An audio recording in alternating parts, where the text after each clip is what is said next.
अस्सलाम वालेकुम बेटा, कैसे हैं आप लोग। आज हम अपना अगला टॉपिक रदरफोर्ड एटॉमिक मॉडल पढ़ेंगे।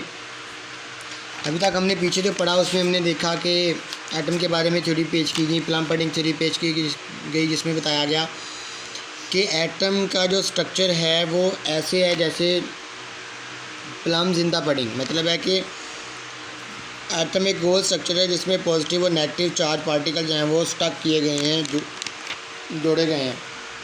ठीक है, इसके बाद इस चीज़ को सामने रखते हुए बहुत से साइंटिस्ट ने अपने अपने मॉडल पेश किए, थ्योरीज पेश की और उनमें देखा और बताने की कोशिश की कि एटम का स्ट्रक्चर किस तरह का है। तो रदरफोर्ड साइंटिस्ट था, इसने भी एक एटॉमिक मॉडल पेश किया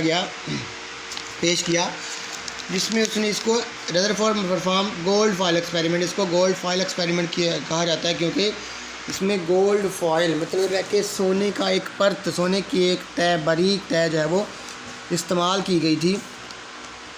और बताया था कि बताना चाहा कि एटम के अंदर नेगेटिव और पॉजिटिव चार्ज कहाँ मौजूद होते हैं। इसने अल्फ़ा पार्टिकल मतलब हीलियम आयन जो है वो लिए और उनको गोल्ड फॉयल के अंदर से गुजारा और गोल्ड फॉयल की थिकनेस ही वो 0.00004 सेंटीमीटर थी। इतनी बारीक इसलिए ली गई ताकि ज़्यादा से ज़्यादा जो अल्फ़ा पार्टिकल हैं वो फॉयल में से उधर सकें और पता चल सके कि एटम के अंदर इलेक्ट्रॉन प्रोटॉन कहाँ मौजूद हैं। हीलियम जो थे penetrate through matter to some extent. Helium इसलिए यूज़ किए गए, यह भी आपका MCQ पूछा जा सकता है या शॉर्ट क्वेश्चन पूछा जा सकता है कि हीलियम क्यों यूज़ किए गए। और दूसरा क्वेश्चन ये भी बन सकता है कि गोल्ड फॉयल जो है वो इतनी बारीक क्यों ली गई। इसने क्या ऑब्ज़र्व किया कि अल्फ़ा पार्टिकल जो थे फ़ोटोग्राफिक प्लेट पे या स्क्रीन पे जो जिंक सल्फेट से बनाई गई थी उस पर पिक्चर ली और इसने प्लम पडिंग थ्योरी को गलत साबित कर दिया। गलत कैसे साबित किया, अब इसमें रिजल्ट्स देखते हैं। सबसे पहला ऑब्जर्वेशन इसकी सबसे पहले क्या थी कि बहुत सारे पार्टिकल जो थे वो फॉयल में से अनडिफ्लेक्टेड मतलब है टकराए बगैर गुजर गए।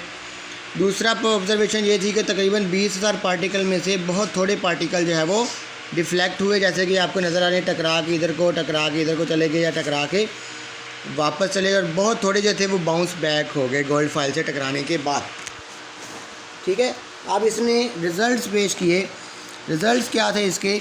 रिज़ल्ट नंबर 1 है कि most of the particle pass to the foil undeflected, most of the volume occupied by atom is empty. बहुत सारे पार्टिकल जो है वो टकरा के वापस आ गए थे, जो ये ज़ाहिर करते हैं कि एटम का जो ज़्यादातर हिस्सा है, एटम का जो ज़्यादातर वॉल्यूम है वो खाली है। दूसरी बात ये की कि जो थोड़े पार्टिकल डिफ्लेक्ट बैक हुए हैं, जो ये ज़ाहिर करते हैं कि एटम के दरमियान में एक सेंटर मौजूद है जो पॉजिटिव चार्ज रखता है, उसको न्यूक्लियस का नाम दिया गया।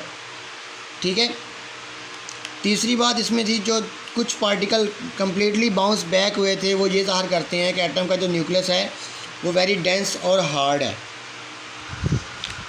चौथी बात ये थी few particle are deflected shows that the size of the nucleus is very small as compare to the total volume.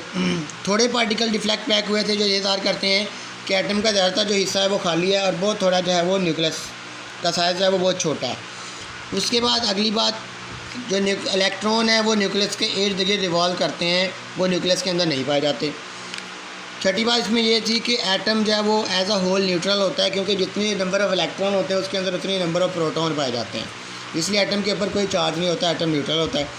अगली बात की थी कि इलेक्ट्रॉन के अलावा, क्योंकि इलेक्ट्रॉन न्यूक्लियस के इर्द गिर्द मूव करता है, तो इलेक्ट्रॉन के अलावा जितने भी फंडामेंटल पार्टिकल जो न्यूक्लियस के अंदर पाए जाते हैं वो न्यूक्लियॉन्स कहलाते हैं। जैसे कि न्यूट्रॉन और प्रोटॉन जो है वो न्यूक्लियस के अंदर पाए जाते हैं, और तो जो न्यूट्रॉन और प्रोटॉन है वो न्यूक्लियॉन्स कहलाते हैं। ठीक है जी, मॉडल पेश किया, रिज़ल्ट हमारे सामने आए, लेकिन जब दूसरे साइंटिस्ट ने इसको देखा तो इन्होंने उसके ऊपर कुछ ऑब्जेक्शन लगा दिए जिसको defect in Rutherford atomic model कहा जाता है। अब वो डिफेक्ट क्या थे? सबसे पहला डिफेक्ट ये था कि according to classical theory of radiation की थ्योरी के मुताबिक इलेक्ट्रॉन जो हैं वो चार्ज पार्टिकल हैं जो रिलीज़ करते हैं एनर्जी को या मिट करते हैं कंटिन्यूसली, लेकिन जो इसमें हमें नज़र आया वो line spectrum continuously and they should ultimately fall the nucleus. जब एनर्जी को खारिज करते हैं तो वो डायरेक्ट न्यूक्लियस के साथ टकराते हैं। ठीक है, दूसरी बात ये थी if the electron emit energy continuously they should form a अगर इलेक्ट्रॉन कंटिन्यूसली एनर्जी खारिज करते हैं तो उन्हें क्या करना चाहिए, कॉन्टीन्यूस स्पेक्ट्रम बनाना चाहिए। लेकिन असल में इस मॉडल में उसने लाइन स्पेक्ट्रम ऑब्जर्व किया। लाइन स्पेक्ट्रम मतलब थोड़े वक्फे पे जो है वो स्पेक्ट्रम कहते हैं बीम ऑफ लाइट को, रोशनी नज़र आई उसको। मतलब इलेक्ट्रॉन जब एनर्जी रिलीज़ करते हैं तो पहले बात ये की कि न्यूक्लियस से टकरा जाना चाहिए उसको, ये भी डिफेक्ट आया, लेकिन ये इसने नहीं बताया था।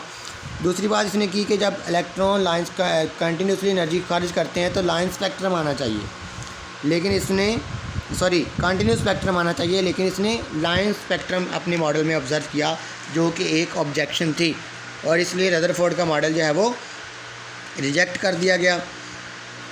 इस बात पे बहुत सारे क्वेश्चन राइज हुए, जैसे कि how can an atom collapse और why are atom stable. Atom collapse कैसे होता है, एटम स्टेबल कैसे रहता है अगर इलेक्ट्रॉन जो है वो एनर्जी खारिज करते हैं, न्यूक्लियस से टकरा सकते हैं। दूसरी बात आई लाइन स्पेक्ट्रम इलेक्ट्रॉन कब और क्यों देता है। और तीसरी बात थी scientist consider there most be another model of atom, Rutherford model was not. इसलिए साइंटिस्ट को कोई और मॉडल चाहिए था, रदरफोर्ड का मॉडल जो है वो परफेक्ट नहीं था। ठीक है जी, तो ये आप लोगों ने सारा याद करना है। ये डायग्राम अपनी, ये एक्सपेरिमेंट है, ये डायग्राम अपनी कॉपी में बनानी है और बाकी सारा याद करना है। अल्लाह हाफिज़।